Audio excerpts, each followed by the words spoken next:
ಆತ್ಮೀಯರೇ, ಮತ್ತೊಮ್ಮೆ ಹೃದಯಕ್ಕೆ ಒಂದು ಮಾತು ಕಾರ್ಯಕ್ರಮಕ್ಕೆ ಸ್ವಾಗತ. ದೇವರು ಮಾನವನನ್ನು ಸೃಷ್ಟಿ ಮಾಡಿದ ನಂತರ ಮಾನವನಿಗೆ ಮೊದಲಾಗಿ ಏನನ್ನ ಕೊಟ್ಟರು? ಶಿಕ್ಷೆಯ, ನಿಯಮಗಳ ಪಟ್ಟಿಯ?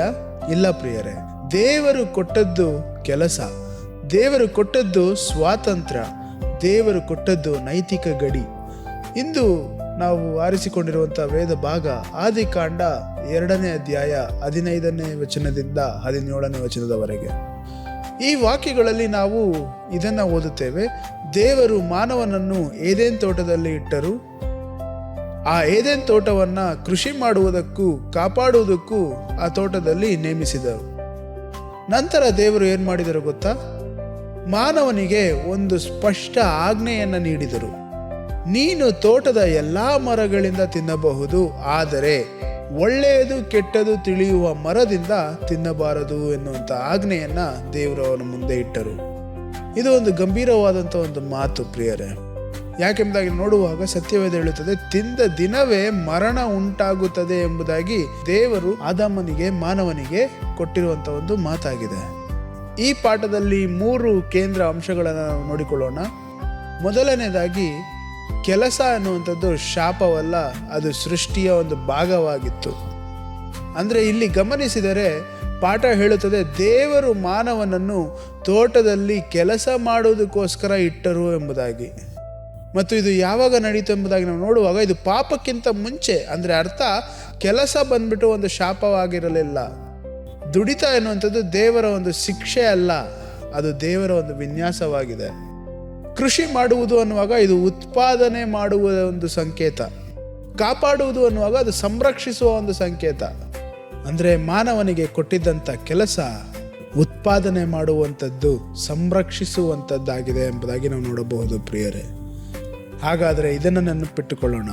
ಮಾನವನಿಗೆ ಕೊಟ್ಟಿದ್ದಂಥ ಕೆಲಸ ಇದು ಶೋಷಣೆಯ ಕೆಲಸವಲ್ಲ ಪ್ರಿಯರೇ, ಆದರೆ ಹೊಣೆಗಾರಿಕೆಯ ಕೆಲಸವಾಗಿತ್ತು ಎಂಬುದಾಗಿ ಸತ್ಯವೇದ ಸ್ಪಷ್ಟವಾಗಿ ಹೇಳುವಂಥದ್ದಾಗಿದೆ. ದೇವರನ್ನು ಪ್ರತಿನಿಧಿಸುವಂಥ ಕೆಲಸವಾಗಿತ್ತು. ಆದುದರಿಂದ ಕೆಲಸ ಅನ್ನುವಂಥದ್ದು ದೇವರ ಒಂದು ವಿನ್ಯಾಸದಲ್ಲಿದ್ದಂಥ ಒಂದು ಸಂಗತಿ ಪ್ರಿಯರೇ, ಪಾಪದ ನೇಮಿತ ಬಂದಿರುವಂಥ ಶಾಪವಲ್ಲ ಎಂಬುದಾಗಿ ಸತ್ಯವೇದ ಹೇಳುವಂಥದ್ದಾಗಿದೆ. ಎರಡನೇದಾಗಿ ನಾವು ನೋಡುವಾಗ ಸ್ವಾತಂತ್ರ್ಯ ಅನ್ನುವಂಥದ್ದು. ಪ್ರಿಯರೇ, ದೇವರು ಕೊಟ್ಟಿರುವಂಥ ಆಜ್ಞೆ ಯಾವ ರೀತಿ ಪ್ರಾರಂಭವಾಗುತ್ತದೆ ಎಂಬುದಾಗಿ ನಾವು ನೋಡುವಾಗ, ನೀನು ತೋಟದ ಎಲ್ಲ ಮರಗಳಿಂದ ತಿನ್ನಬಹುದು ಎನ್ನುವಂಥ ಒಂದು ಪಾಸಿಟಿವ್ ಮಾತುಗಳಿಂದ ಆರಂಭಿಸುತ್ತಾರೆ. ಅಂದರೆ ಇದನ್ನು ಗಮನಿಸಿದರೆ ಆಜ್ಞೆ ಬಂದು ನಿರ್ಬಂಧದಿಂದ ಆರಂಭವಾಗಲಿಲ್ಲ ಹೊರತು ಅದು ಅನುಮತಿಯಿಂದ ಆರಂಭವಾಗಿದೆ ಎನ್ನುವಂಥದ್ದನ್ನು ನಾವು ನೋಡಬಹುದು. ಆದರೆ ನಂತರ ಈ ಆಜ್ಞೆ ಮುಕ್ತಾಯ ಆಗುತ್ತಾ ಇರುವಂಥದ್ದು ಆ ಮರದಿಂದ ತಿನ್ನಬಾರದು ಎನ್ನುವಂಥ ಒಂದು ಮಾತುಗಳು. ಈ ಮಾತುಗಳು ಏನನ್ನು ಸೂಚಿಸುತ್ತಾ ಇದೆ ಎಂಬುದಾಗಿ ನಾವು ನೋಡುವಾಗ, ಸ್ವಾತಂತ್ರ್ಯವನ್ನು ದೇವರು ಕೊಡುತ್ತಾ ಇರುವಂಥದ್ದನ್ನು ನಾವು ನೋಡುತ್ತಾ ಇದ್ದೇವೆ. ಆದರೆ ಆ ಸ್ವಾತಂತ್ರ್ಯವು ನೈತಿಕ ಗಡಿ ಒಳಗಡೆ ಇದೆ ಎಂಬುದಾಗಿ ನಾವು ನೋಡುತ್ತಾ ಇದ್ದೇವೆ ಪ್ರಿಯರೇ. ಅಂದರೆ ಸ್ವಾತಂತ್ರ್ಯ ಎನ್ನುವಾಗ ಅದು ಗಡಿ ಇಲ್ಲದ ಬದುಕು ಅಲ್ಲ ಪ್ರಿಯರೇ, ಆದರೆ ಸತ್ಯವೇದ ಹೇಳುವಂಥ ಒಂದು ಸ್ವಾತಂತ್ರ್ಯ ದೇವರ ಆಜ್ಞೆಯೊಳಗಿನ ಒಂದು ಬದುಕು ಎಂಬುದಾಗಿ ಸತ್ಯವೇದ ಸ್ಪಷ್ಟವಾಗಿ ಹೇಳುವಂಥದ್ದಾಗಿದೆ. ಮತ್ತು ಮೂರನೇದಾಗಿ ನಾವು ನೋಡುವಾಗ ಮರಣದ ಎಚ್ಚರಿಕೆ. ಇದು ಬೆದರಿಕೆ ಅಲ್ಲ ಪ್ರಿಯರೇ, ಮರಣದ ಎಚ್ಚರಿಕೆಯಾಗಿದೆ. ತಿಂದ ದಿನವೇ ನೀನು ಮರಣ ಹೊಂದುತ್ತಿ ಎನ್ನುವಂಥದ್ದು ಬೆದರಿಕೆಯ ಧ್ವನಿಯಲ್ಲಿಲ್ಲ ಹೊರತು ಇದು ಪರಿಣಾಮದ ಒಂದು ಘೋಷಣೆಯಾಗಿದೆ ಎಂಬುದಾಗಿ ನಾವು ನೋಡುವಂಥವರಾಗಿದ್ದೇವೆ. ಅಂದರೆ ಅರ್ಥ, ದೇವರ ಆಜ್ಞೆ ಜೀವನಕ್ಕೆ ಸಂಬಂಧಿಸಿದ ಒಂದು ಆಜ್ಞೆಯಾಗಿತ್ತು.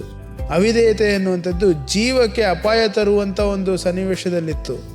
ಮತ್ತು ಇಲ್ಲಿ ಮರಣ ಅಂದರೆ ಕೇವಲ ದೈಹಿಕ ಅಂತ್ಯವಲ್ಲ ಪ್ರಿಯರೇ, ಅದು ದೇವರಿಂದ ದೂರವಾಗುವ ಸ್ಥಿತಿಯಾಗಿತ್ತು.